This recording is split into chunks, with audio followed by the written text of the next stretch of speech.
सर्वप्रथम सर्वांना श्री स्वामी समर्थ. आपल्या घरात सुख समाधान यावं, आपल्या पतीची मुलांची भरभरून प्रगती व्हावी म्हणून महिला प्रत्येक दिवशी असे उपाय करतच असतो आपण.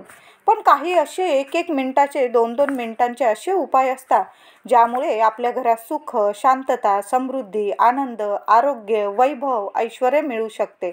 कोणते बरं ते 2 मिनिटांचे उपाय जाणून घेण्याआधी तुम्ही आपल्या चॅनलवर नवीन असाल कृपया चॅनलला नक्की सबस्क्राईब करा.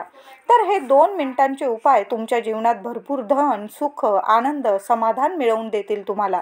तर दर मंगळवारी आपल्या घरातील देव्हाऱ्यात कुलस्वामिनीचा कलश नक्कीच भरावा. जरी तुम्हाला तुमचे कुलदैवत माहीत नसेल तरीही 3.5 शक्तिपीठांचे नाव घेऊन तुमची ज्या देवी आईवर श्रद्धा असेल, तुम्ही भक्ती करत असाल त्या देवी आईचं नाव घेऊन आपण कलशाची स्थापना दर मंगळवार किंवा शुक्रवारी आपल्या घराच्या देवघरात करायची आहे.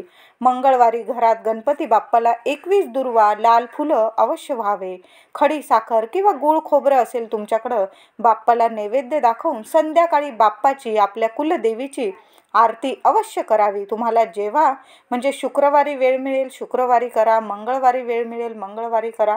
मी तर म्हणेल की मंगळवारी पण करा, शुक्रवारी पण करा. आपल्या कुलदेवीची आरती, बाप्पाची आरती अवश्य करावी. ह्या 2 दिवशी तरी, आठवड्यातून तुम्हाला ह्या 2 दिवस तरी आपल्या कुलदेवीसाठी आपण वेळ काढलाच पाहिजे. आपल्या गणपती बाप्पाची आरती केली पाहिजे. आणि तुम्हाला झालंच तर तुम्ही संध्याकाळी 2 मिनिटाची तरी आरती रोज अवश्य करावी. एक स्वामींची आरती करावी, एक आपल्या बाप्पाची आरती करावी, एक कुलदेवीची आरती करावी. अशी आरती तुम्ही दररोज केली तरी चालेल. पण नसेल वेळ कोणाला तुम्हाला तर तुम्ही मंगळवार आणि शुक्रवार 2 मिनिटांची आरती अवश्य करावी. आरती कापूर आरतीच करावी. थोडं का होईना, भीमसेनी कापूर असेल तुमच्याकडं किंवा साधा कापूर असेल, 2-3 कापराच्या वड्या जाळायच्या आणि आपल्या कुलदेवीची, आपल्या बाप्पाची आरती अवश्य करावी. आणि आपल्या मुख्य उंबरठ्यावर सुद्धा मातीच्या पंतीत 1 किंवा 2 कापूर वड्या तुम्ही जाळायला आजपासूनच सुरुवात करा. दर मंगळवारी आणि शुक्रवारी नित्य नियम बनवून घ्या. एक ती मातीची पंती तशीच राहू द्या, त्यातच तुम्ही दर मंगळवार आणि शुक्रवार 2-2 कापूर वड्या जाळत गेलात तरीही चालेल. खूप चांगले तुम्हाला फरक दिसून येतील घरात. संपूर्ण नकारात्मकता निघून जाण्याची खूप प्रभावी उपाय आहे हा. जालिम उपाय आहे. तुम्ही फक्त 2 कापराच्या वड्या दर मंगळवारी आणि शुक्रवारी एखाद्या मातीच्या पंतीत किंवा दिवा असेल त्या दिव्यात जरी जाळल्या तुम्ही तरीही चालेल. पण मुख्य उंबरठ्यावर तो दिवा ठेवा किंवा मातीची पंती ठेवा आणि त्यात 2 कापूर वड्या जळू द्या. बघा काय तुम्हाला चमत्कारिक बदल दिसून येतील. देवीला दर मंगळवारी किंवा महिन्यातून एका मंगळवारी, त्यात पौर्णिमा मंगळवारी आल्यास देवीला पानाचा विडा, तांबूल अर्पण करावा. खूप प्रभावी ठरतो हा उपाय. आणि नंतर तो तांबूल, विडा, पानाचा घरातील इतरांनी म्हणजे तुमच्या घरातील सर्व मंडळींनी प्रसाद म्हणून खाल्ला तरीही चालेल. तुमच्या घरात इतका फरक जाणवेल की घरातील सर्व इडा पिडा कायमची दूर होईल.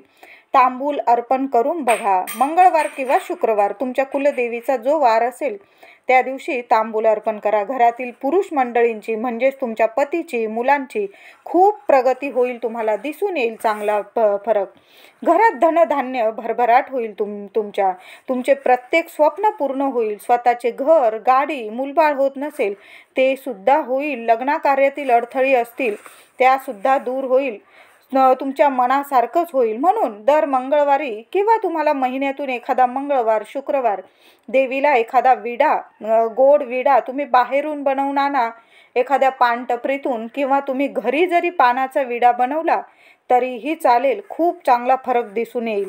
शुक्रवारी कुणालाच कधीच पैसे द्यायचे नाही. कुणी कितीही मागू द्या, पण घरातील लक्ष्मी इतरांना देऊ नका. आणि त्यात संध्याकाळी तर अजिबात नाही. खूपच वाईट परिणाम होतात. शुक्रवारी महिलांनी नक्कीच केस धुवावे. तुम्हाला आठवड्यातून रविवारी धुवायचे असतील तुम्ही धुवू शकतात, पण आठवणीने शुक्रवारी केस धुवत जा. शुक्रवार हा माता लक्ष्मीचा असतो आणि त्या दिवशी जर तुम्ही केसावरून डोक्यावरून पाणी घेतलं तर खूप तुम्हाला चांगले फरक दिसून येतील. माता लक्ष्मी कायम, माता लक्ष्मीची कृपा आशीर्वाद मिळतो आपल्याला. तुमच्या घरात लहान मुली असतील त्यांचे सुद्धा केस ह्या दिवशी शुक्रवारी धुवत जा. शुक्रवारी घरात फरशी पुसताना पाण्यात गुलाबजल टाकून फरशी पुसत जा. एखादी गुलाबजलची 10-20 रुपयाची बाटली आणून ठेवा. फक्त 1 चमचाभर जरी पाण्यात टाकलं तुम्ही, बादलीभर पाण्यात गुलाबजल, आणि त्याने दर शुक्रवारी जर फरशी पुसायला तुम्ही सुरुवात केली तर बघा पैशांचा पाऊस पडल्याशिवाय राहणार नाही. इतके धनवान व्हाल की माता लक्ष्मी चारही हातांनी तुमच्या घरात भरभराट करेल. खूप चांगला आणि सोपा उपाय आहे, करून बघा. 1 चमचाभर फक्त गुलाबजल टाकत जा फरशी पुसण्याच्या पाण्यात आणि करून बघा हा सुद्धा उपाय. त्याचबरोबर शनिवारी सुद्धा मूठभर खडं मीठ आपल्या बादलीभर पाण्यात टाकायचं आणि त्याने आपली फरशी पुसून टाकायची. कशालाच नकारात्मकता राहत नाही घरात. कानाकोपरा पुसून काढा. तुमच्याकडं मेड येत असेल, बाई येत असेल, तिला सांगून करा हा उपाय, नाही तर तुम्ही स्वतः करा. शुक्रवारी आपल्याला गुलाबजलाने फरशी पुसायची आहे आणि शनिवारी खड्या मिठाने फरशी पुसायची आहे. 2 दिवस तरी 2 मिनिटांचा हा उपाय अवश्य करून बघा. शुक्रवारी घरात तांदळाची थोडीशी खीर बनवून आणि माता लक्ष्मीला नैवेद्य दाखवा. तुम्ही शेवयांची बनवायची असेल तुम्ही शेवयांची बनवा, तांदळाची बनवायची असेल तांदळाची बनवा, पण माता लक्ष्मीला नैवेद्यात थोडीशी खीर अवश्य दाखवा. शुक्रवारी कबुतरांना किंवा इतर पशुपक्ष्यांना तुम्ही बाजरी, ज्वारी, जे धान्य तुमच्याकडे असेल ते आनंदाने खाऊ घाला.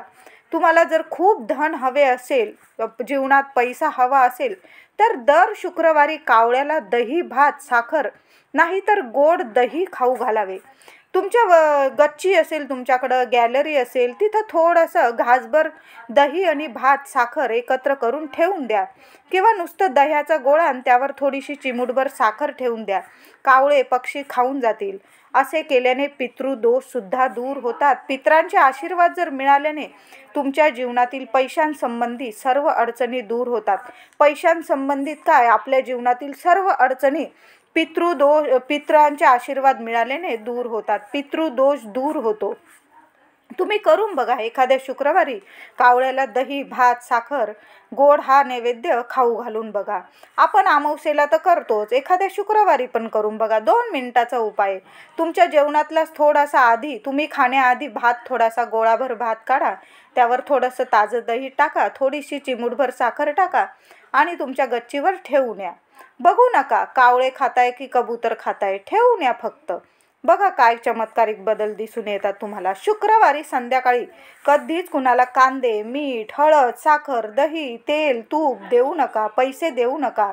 महिलांनी ह्या गोष्टी पाळल्याच पाहिजे, तरच तुमच्या घरात माता लक्ष्मी कायम वास करते. ह्या 2-2 मिनिटाच्या आपले जे मिनिटाचे उपाय असतात खूप प्रभावी ठरतात आपल्या जीवनात. आपण काही वेळा चुका करतो आणि त्याचे परिणाम भोगावे लागतात. आपण म्हणतो मी हे करते ते करते, पण काय होतं ना, हे 2 मिनिटाचे उपाय आपले करणे राहून जातात. म्हणून आपल्याला काहीतरी मग संकटांना सामोरं जावं लागतं. माता लक्ष्मी यामुळे नाराज होते. म्हणून संध्याकाळी कुणालाच काही देऊ नका. आपल्या घरातून राग आला चालेल पण देऊ नका.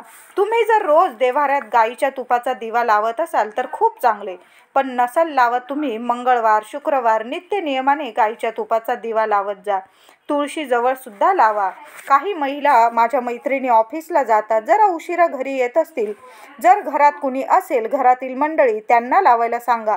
नाहीतर तुम्ही जेव्हा घरी याल जरा उशीर झाला तरी चालेल, आल्यावर आपल्या घरात आपल्या देवघरात दर मंगळवारी, शुक्रवारी देवीसमोर तुपाचा दिवा लावायला विसरू नका. अवश्य लावा. दर मंगळवारी, शुक्रवारी देवी आईची आरती करायला विसरू नका आणि ती पण कापूर आरती करा. शुक्रवारी देवीला लाल फूल जास्वंदाचे मिळाले तर नक्कीच व्हा. मंगळवार, शुक्रवार आपल्या देवी आईला वेणी चढवायला विसरू नका. तुम्ही मंदिरात गेला तर एखादी वेणी बरोबर घेऊन जा. मंदिरात नाही जाता आलं, आपल्या घरात जो कलश भरतो देवी आईचा, त्या कलशाला तरी वेणी अवश्य चढवा.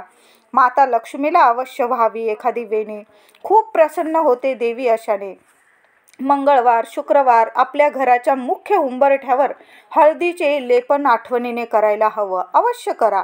खूप चांगले तुम्हाला रिझल्ट तुमच्या आयुष्यात दिसून येतील. तुमच्या घरामध्ये तुमच्याकडे देवी माता लक्ष्मीची मूर्ती असेल, श्रीयंत्र असेल, तुमच्या देवी आईचा टाक असेल, कुलदेवी आईचा, तर ह्या दिवशी शुक्रवारी किंवा मंगळवारी किंवा गुरुपुष्य, अमावस्या, पौर्णिमा, शुक्रवार, मंगळवार पाहून देवी आईवर श्रीयंत्रावर कुंकुमार्चन नक्की करावे. शुभ लाभ आपल्याला खूपच शुभ ठरते. यामुळे लाभ तुम्हाला कामात यश मिळवायचं असेल किंवा लग्न कार्यातील अडथळे दूर करायचे असतील तर शुक्रवारी चणे आणि गूळ गाईला खाऊ घालत जा.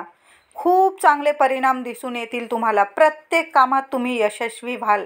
किंवा तुम्ही कुठल्या कामाला जात असाल सॉरी, तर बरोबर चणे आणि गूळ घेऊन जा. आपल्या हाताने गाईला, गोमातेला खाऊ घाला आणि मग पुढं कामाला जा तुमच्या कामानिमित्त. बघा, तुम्ही यशस्वी होऊनच घरी याल, एवढं मी तुम्हाला नक्कीच सांगते. गाईला फक्त चणे आणि गूळ खाऊ घाला.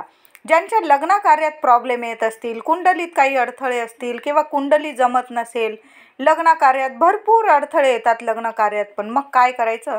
दर शुक्रवारी चणे आणि गूळ गाईला हाताने खाऊ घालायचं. वर किंवा वधू आणि ते जवळ नसतील, आई वडिलांनी खाऊ घातलं तरीही चालेल, पण गाईला चणे आणि गूळ खाऊ घाला. बघा, प्रत्येक कामात तुम्ही यशस्वीच ठराल आणि लग्न कार्यातील सर्व अडथळे सुद्धा दूर होतील. तर घरातील महिलांनी जर हे 2 मिनिटाचे उपाय आपल्या घरात जीवनात केले, तुमच्या घरात सुख, आनंद, समाधान नक्कीच तुम्हाला मिळवून देतील हे 2 मिनिटाचे उपाय. आणि घरात तुमची कुलदेवी माता लक्ष्मी कायम प्रसन्न राहील तुमच्यावर. व्हिडिओ आवडला असेल लाईक करा, शेअर करा, चॅनलला कृपया सबस्क्राईब करा. धन्यवाद.